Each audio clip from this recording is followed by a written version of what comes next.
বাংলাদেশে গত জুলাই মাসে যে ঘটনা ঘটেছে এটা কোনো বিপ্লব নয়, এটা হলো মিলিয়নস অফ ডলার খরচ করে। আমি একটা মিডিয়াতে এক জায়গায় শুনেছি যে গত কয়েক বছরে 200 মিলিয়নের বেশি ক্যাশ গিয়েছে বাংলাদেশে, এই সমস্ত ক্যাশ গিয়েছে বাংলাদেশে এই সমস্ত সন্ত্রাসীদেরকে ট্রেনিং দেওয়ার জন্য। আমি একটা কর্পোরেশনে কাজ করেছি, কর্পোরেশনে বিগ প্রজেক্ট যখন ইমপ্লিমেন্ট হয় সেটার জন্য একটা প্ল্যান হয়, ওয়ার্কশপ হয়, ট্রেনিং হয়। এক্স্যাক্টলি শেখ হাসিনা সরকারকে সরানোর জন্য এইভাবে প্ল্যান করা হয়েছে। এই যে ক্যাশগুলো, এগুলো দিয়ে বুদ্ধিজীবী, সাংস্কৃতিক কর্মী, সাংবাদিক, সমাজের বিভিন্ন স্তরের লোকজনকে ক্যাশ দিয়ে কেনা হয়েছে।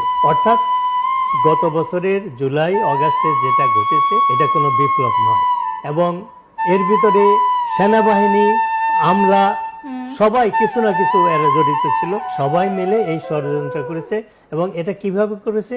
একটা ক্যামোফ্লাজ অর্থাৎ প্রতারণার মাধ্যমে বলা হয়েছে যে শেখ হাসিনা সরকারকে সরানো হচ্ছে কারণ দুর্নীতি বা দুর্নীতির কারণে। কিন্তু আপনি দেখেন গত এক বছরে শেখ হাসিনার আমলে আপনি যদি আর্গুমেন্ট সেক সমস্ত দুর্নীতিগুলো অ্যাডাপ্ট করেন, এই এক বছরে শেখ হাসিনার 16 বছরের চাইতেও আরো হাজার গুণ হয়েছে। এখন কেন বিদেশিরা, আমেরিকারা শেখ হাসিনা সরকারকে কেন সরাতে চেয়েছিল? আপনি যেটা উল্লেখ করলেন যে সেন পার্টি নেই, আমেরিকার একটা প্ল্যানই আছে, বার্মা অ্যাক্ট।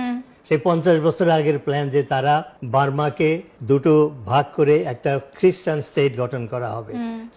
এবং এখন যেটা আমেরিকার মেইন প্রশ্ন সেটা হলো যে চায়না তাদের একটা কম্পিটিটর, তাদের প্রতিদ্বন্দ্বী। সে চায়নার অর্থনৈতিক ব্যাপারে চায়না সুপার পাওয়ার হতে যাচ্ছে, মিলিটারিলি তারা সুপার পাওয়ার হতে যাচ্ছে। কাজেই সাবকন্টিনেন্ট বা এশিয়াতে আমেরিকা মনে করে চায়না তাদের প্রতিদ্বন্দ্বী।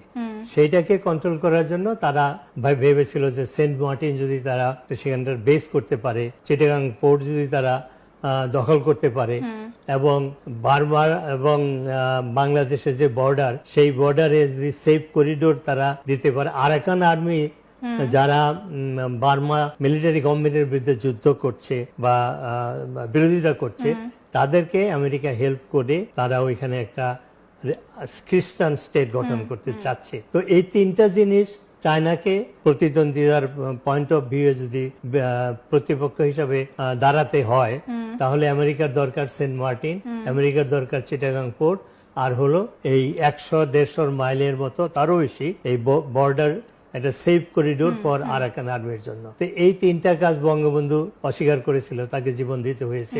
শেখ হাসিনা নিজে ইন্টারভিউয়ে বহুবার উল্লেখ করেছে যে আমাকে অফার দেওয়া হয়েছিল যে তুমি যদি এগুলো দাও তাহলে তুমি আজীবন ক্ষমতায় থাকতে পারবে। তিনি ব্লান্টলি সেটাকে অস্বীকার করেছেন। টেলিভিশন ইন্টারভিউ তিনি বলেছেন যে আমাকে এই অফার দেওয়া হয়েছিল, আমি শুধু প্রধানমন্ত্রী হিসাবেই নয়, আমি বঙ্গবন্ধুর কন্যা হিসাবে আমি এটা করতে পারি না।